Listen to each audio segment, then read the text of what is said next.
నమస్తే welcome to four sides TV నేను Vijay. Daring and dashing batsmen Virat Kohli century చేస్తాడా?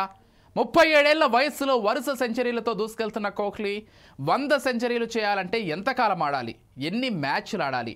నవ యువకుడిలా చెలరేగుతున్న ఈ చిచ్చర పిడుగు దూకుడు ఎంతకాలం కొనసాగుతుంది?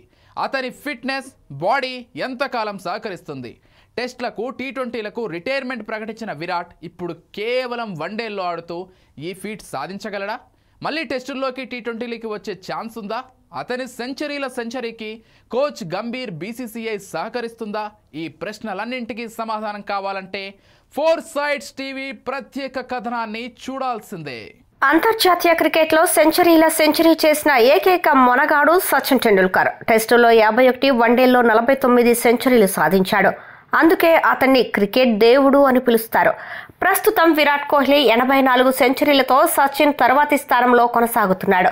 ఈ డాషింగ్ బ్యాటర్ ఖాతాలో 30 టెస్టు సెంచరీలు, 53 వన్డే సెంచరీలు, ఒక టీ20 సెంచరీ ఉన్నాయి. సెంచరీకి ఇతను ఇంకా 16 సెంచరీల దూరంలో ఉన్నాడు. ఇప్పటికే టెస్ట్లు, టీ20 జర్నీలకు గుడ్ బై చెప్పిన 37 ఏళ్ల కోహ్లీ ఆ లక్ష్యాలను చేరాలంటే కేవలం వన్డేలపైనే ఆధారపడాల్సి ఉంది.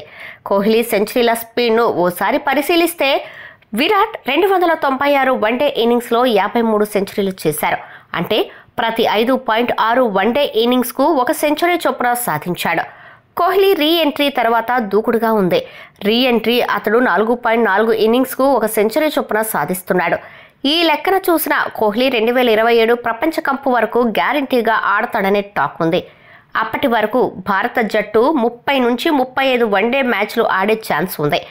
గాయాల బారిన పడకుంటే ఈ రికార్డుల రారాజు 30 నుంచి 32 వన్డే మ్యాచ్లు ఆడతాడు. అందులో 6 నుంచి 8 సెంచరీలు చేసే ఛాన్స్ ఉంది. అంటే కోహ్లీ సెంచరీల స్కోరు 90 నుంచి 92కు చేరుకుంటుంది. దీన్ని బట్టి 2027 వరల్డ్ కప్ తర్వాత కూడా అతడు ఇంకా 8 నుంచి 10 సెంచరీలకు దూరంగా ఉంటాడు. సెంచరీ లక్ష్యం చేరాలంటే ఏడాదికి 10 నుంచి 12 ఇన్నింగ్స్ల చొప్పున వరల్డ్ కప్ తర్వాత కూడా కోహ్లీ 6-7 సంవత్సరాలు ఆడాల్సి ఉంటుంది. అంటే 37 ఏళ్ల కోహ్లీ 46 ఏళ్ల వయస్సు వరకు వన్డేలు ఆడితేనే సెంచరీని పూర్తి చేయగలడు. అప్పటి వరకు ఫిట్నెస్ కొనసాగించగలడా? అతని బాడీ సహకరిస్తుందా అనేది సస్పెన్స్. టెస్ట్లు, టీ20ల్లోకి ఎంట్రీ ఇస్తే లక్ష్యాన్ని ఇంకా 2-3 ఏళ్ల ముందుగానే పూర్తి చేస్తాడు. కానీ అది సాధ్యమయ్యేలా లేదు. మరోవైపు గంభీర్తో కోహ్లీకి కోల్డ్ వార్ నడుస్తోంది. ఛాన్స్ దొరికితే జట్టు నుంచి తప్పించాలని గంభీర్ చూస్తున్నాడు. క్రికెట్ లెజెండ్ సునీల్ గవాస్కర్ మాత్రం కోహ్లీ సెంచరీ సాధించి తీరుతాడని బల్లగుద్ది మరీ చెబుతున్నాడు. మొత్తానికి కోహ్లీకి ముందున్నది ముళ్ళనడకి. ఏ లెక్కన చూసినా కోహ్లీ సెంచరీ టార్గెట్ అంత ఈజీ కాదు, అసాధ్యమూ కాదు. కాకపోతే ఒక భారతీయుడిగా సెంచరీ కోహ్లీ చేయాలని కోరుకుందాం.